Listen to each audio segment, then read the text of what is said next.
Hola, mi nombre es Nicole y les voy a hablar sobre la educación cívica. Una de las finalidades importantes en los planes de estudio de cualquier país es desarrollar la competencia moral y cívica de los alumnos. En algunos países la educación cívica se reconoce por asignaturas específicas, en Francia como educación en valores y se da a través de temas transversales, en España como la educación del carácter, reivindicada actualmente con la educación de la ciudadanía. La educación cívica se identifica con todo aquello que hace posible la vida en común con otros. Cuando se habla de civismo es señalar aquellas costumbres que se consideran como formas de convivencia más convenientes para todos, y también se puede señalar que civismo sería hoy el nombre de una ética laica, conformada por aquellos valores mismos que comparte cualquier persona para vivir en común con los demás. Esto implica un conocimiento que logre generar estas actitudes, pero que al mismo tiempo se considera un oficio del ciudadano que aprende como todo hábito practicándolo diariamente para así poder corresponder a este carácter o esta virtud. La educación cívica es un carácter vivencial, ya que la ciudadanía es más que adquirir un estatus. Es una actividad de compromiso que exige un marco circular coherente en todos los contenidos procedimentales, conceptuales y actitudinales. La educación cívica tiene dos aspectos en cuenta. El uno es que en las escuelas debe implantarse una nueva cultura cívica que armonice la autonomía y los valores comunitarios. ¿Esto qué quiere decir? Que refuerce el sentido de pertenencia en la comunidad. La segunda es que al desarrollar la competencia cívica en los estudiantes se exija ofrecer oportunidades para la reflexión, el debate y la deliberación de las diferentes concepciones de ciudadanía. El objetivo fundamental de la educación cívica es crear ciudadanos competentes, que sean inteligentes y puedan desarrollarse en los diferentes aspectos. Puede ser en el aspecto afectivo, que también tengan puntos de vista alternativos, que sepan responder a problemas que se le presenten en la ciudadanía y lo responda de la mejor forma posible. Ser ciudadanos competentes significa llegar a comprender que somos gobernantes y gobernados. El sistema educativo presente crea unos objetivos como los cuales son ser capaz de analizar y evaluar las rivalidades de la ciudadanía, ser capaz de adoptar y defender una posición personal y también conocer lo que un buen gobierno necesita o requiere de nosotros como ciudadanos. La educación cívica también se ha considerado aparejada con la educación moral, ya que, como argumenta Freinet, un individuo no puede ser realmente moral si no es un buen ciudadano. Esta misma educación cívica también ha sido aparejada con las reglas de urbanidad, que se entienden como los buenos valores, los buenos modales o buenos comportamientos que hacen agradable y posible la vida en la sociedad, especialmente en las ciudades, en los lugares urbanos.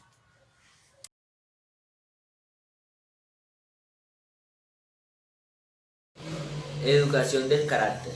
En los círculos educativos de algunos países como Estados Unidos se ha venido imponiendo últimamente la expresión educación del carácter. La educación del carácter ayuda a los estudiantes a desarrollar un buen carácter, lo que incluye el conocimiento, atención y actuación en torno a un núcleo de valores éticos como atención, honestidad, justicia, responsabilidad, respeto hacia sí mismo y hacia los demás.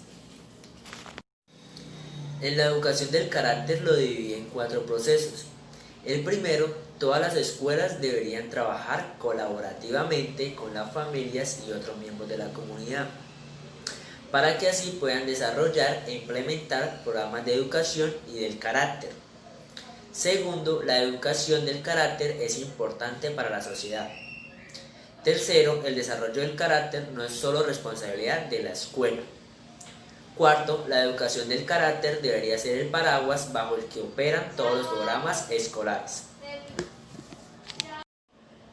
Por otra parte, Phil en 1998 propuso tres aproximaciones a la integración curricular de los principios de educación del carácter.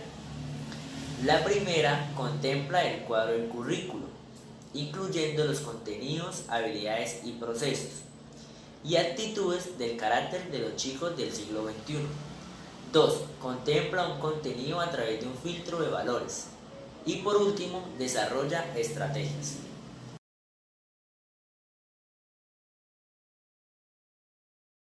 Buenos días, mi nombre es Jacqueline Rincón del grupo 1201A de la Escuela Normal Superior de Bucaramanga. Bueno, les quiero hablar sobre la educación de los valores. Este es un tema que poco a poco pues hemos mirado entre la sociedad cómo podemos enseñarle a los niños los valores. ¿Qué son valores? Empezando por ahí. Los valores son aquellas acciones que nosotros tomamos a medida que nos vamos formando cada día que vamos creciendo, ¿sí? Entonces tenemos valores integrales, como cuáles tenemos el valor a no robar, el valor a no mentir, el valor a no ser un mal vecino. Bueno, todos esos son valores. Pero la pregunta es, ¿cómo hacemos nosotros para que los niños, a medida de que ellos vayan creciendo, los vayan adquiriendo?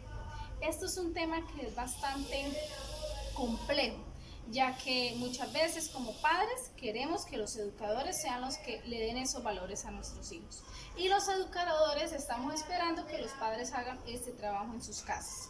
Pero entonces tenemos que unirnos, tenemos que estar unificados para poder hacer este trabajo en esta pequeña sociedad que va creciendo y que es el futuro de más adelante de nuestro mundo. Y queremos un mundo mejor. ¿Y cómo lo vamos a hacer? Dando ejemplo como persona adulta de cómo hacer para que un niño, a medida que vaya creciendo, vaya obteniendo sus valores en su vida diaria. Entonces, como padre, yo sé que no es bueno mentir.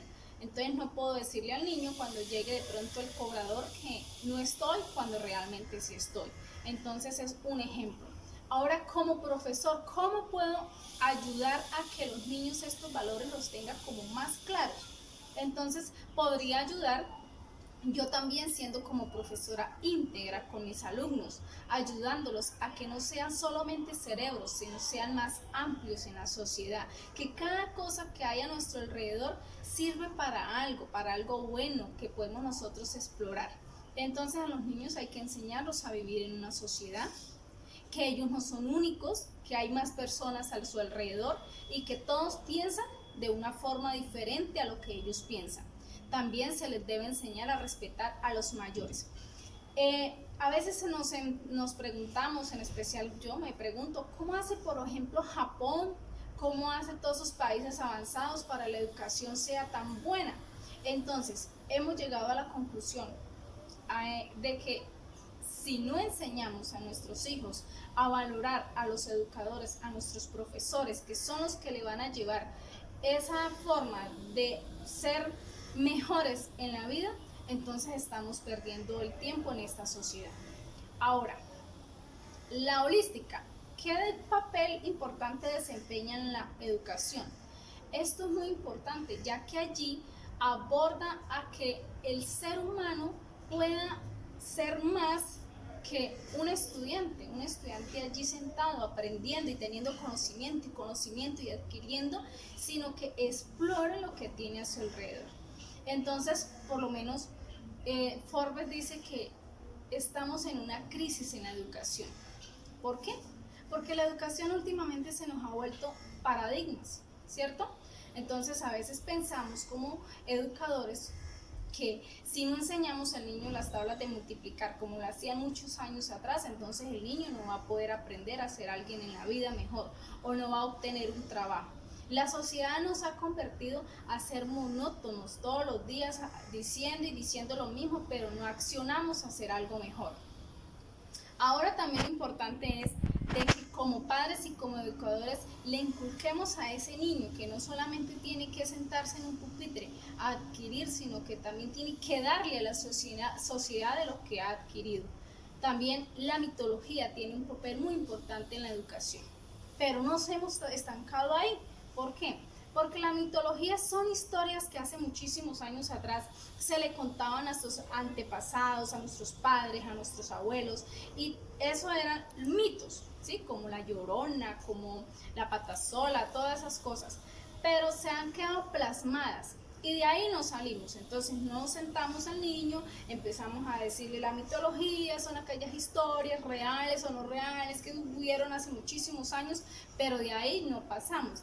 Debemos ser más creativos, debemos aprender y enseñar de que el mundo va cambiando a pasos agigantados, y si no cambiamos la forma de educar a nuestros niños, no pretendamos que estos jóvenes en un futuro tengan valores, sino al contrario, ellos lo que van a querer es escapar de una sociedad absorbente que lo único que quieren es mantenernos ahí presionados.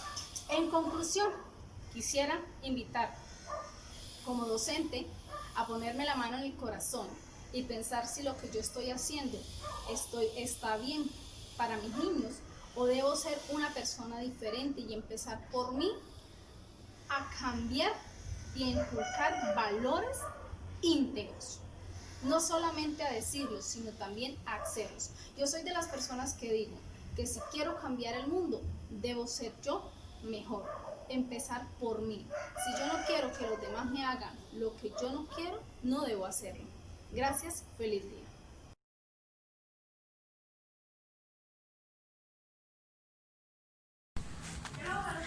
Hola, mi nombre es Angie Caterina Sánchez Araque y soy del grado 1201A. Enfoque holístico de la educación en valores. Es importante tener en cuenta que la educación holística hace parte de la humanidad. Es donde se interviene la propia identidad, los valores y las destrezas. Los educadores holísticos consideran que las escuelas deben ser lugares donde las relaciones se den de la mejor manera, pues deben de haber mucha comunicación, mucho respeto, el apoyo mutuo, la honestidad, mas no basarse en la competencia o en la jerarquía. La identificación de la escuela como una comunidad se considera de que los programas dirigidos por el gobierno tienen más que ver con la convivencia política que con las necesidades del niño como individuo. La percepción tradicional, la educación de un niño inicia desde el nacer y es responsabilidad de los padres educarlo e inculcarle valores. El papel de la mitología en la educación del carácter. Los mitos pueden complacerse como historias ficticias o simplemente como cuentos entretenidos. Muchos de los mitos tienen una intención instructiva. Una de las razones por las que adolescentes experimentan profundos problemas hoy en día es porque no están guiados por la metodología. El no tener una metodología orientadora puede ser una causa del por qué sufrimos un alto grado de vandalismo, crimen y apatía. El implementar una nueva metodología que hable de la gente, de una cultura moderna, que ofrezca significado y un propósito donde aborde interconexiones.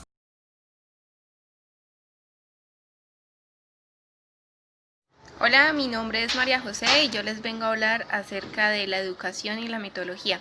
A simple vista podría parecer dos términos totalmente opuestos, pero como lo mencionaba Sam Miller, pueden llegar a tener una conexión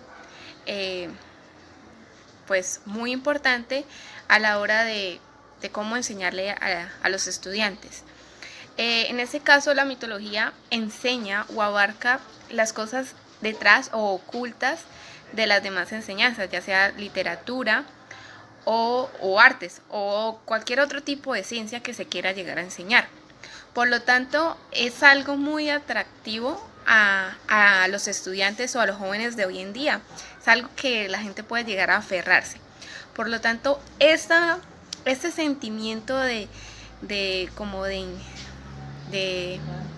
deseo, de interés por los estudiantes, es lo que deben tomar los docentes para poder llegar así, dar una buena enseñanza. Por eso Sam Miller mencionaba que para muchos educadores es posible desarrollar un currículum moderno en donde se base en esas experiencias. Se podría comparar como en los ritos de iniciación de los tiempos primitivos, en donde llegaban a alcanzar hasta qué punto podría llegar las personas. En este caso, el educador lo que está buscando es comprobar los propios límites que tiene un estudiante. Para ello se hacía referencia al monomito, que es el estudio de diferentes mitos de diferentes culturas. Es decir, abarcaba varios aspectos en uno solo. Y Sam Miller mencionaba la importancia de cada uno de estos aspectos. Entonces, este mito básicamente relata la historia de un héroe, el cual sentía un llamado profundo por una aventura que provenía con diferentes fines. Para ello, él tenía que dejar su vida atrás y así poder desarrollarse. Como tal, esta aventura provocaba en él diferentes vivencias y diferentes retos que tenía que llegar a cumplir, con el propósito, en su mente teniendo en cuenta la recompensa que llegaría a tener, que sería en este caso un casamiento, algún deseo que él tuviera profundo. Ahora, algunos mitos mencionaban que no necesariamente debía tener una recompensa. Ahí es donde llegaba el conflicto el conflicto que el héroe tenía, ya que después de haber luchado tanto, tenía que enfrentarse nuevamente a la sociedad de la cual él había venido, pero de una forma como servicio. Entonces, después de haber luchado, llegar a enfrentarse como servidor ante una sociedad, y aún así sin recibir recompensa para algunas culturas. Entonces era un conflicto que tenía él interno del cómo poder resolverlo. Ahora, ¿cómo podemos comparar esta situación a la situación moderna? Bueno, Miller mencionaba que se podría comparar como cuando un joven decide o desea tener independencia. También es un conflicto interno en el sentido de no saber cómo resolver la situación. Finalmente, el propósito de esto es que los estudiantes puedan crear sus mismas hipótesis y resolver esas diferencias que puede llegar a existir del qué o el cómo actuar. Por eso es muy importante que tengamos en cuenta que en la educación, la mitología puede abarcar un aspecto muy importante de la educación, pero una educación más allá de conocimientos, una educación de vida. Y de esta forma, pues, sacarle el mayor provecho. Muchas gracias.